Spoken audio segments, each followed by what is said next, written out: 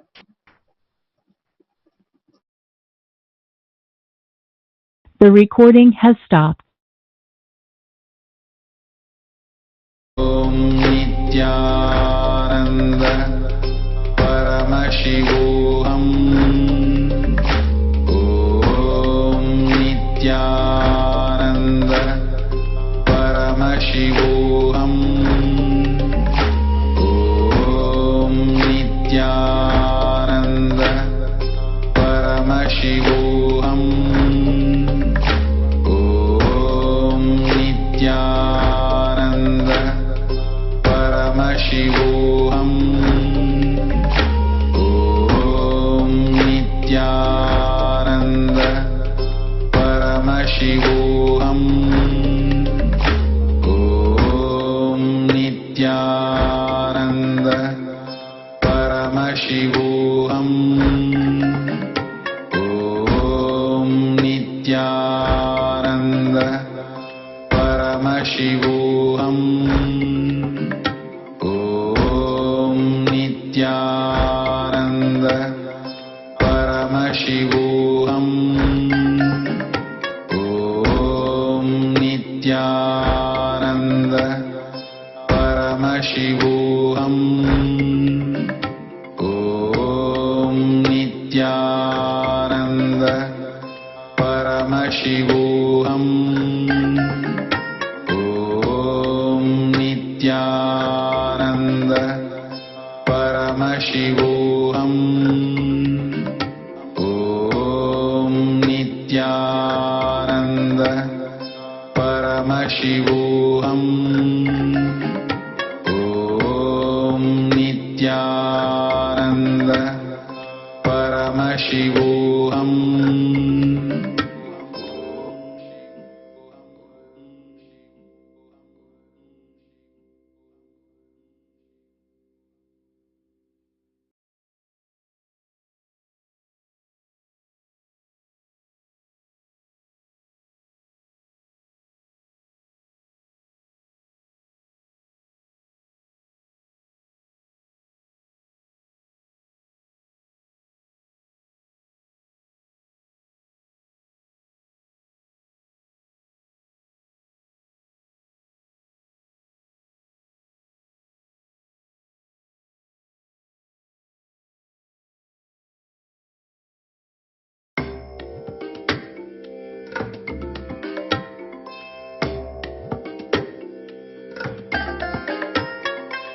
I bless you all. Let you all open all your three eyes.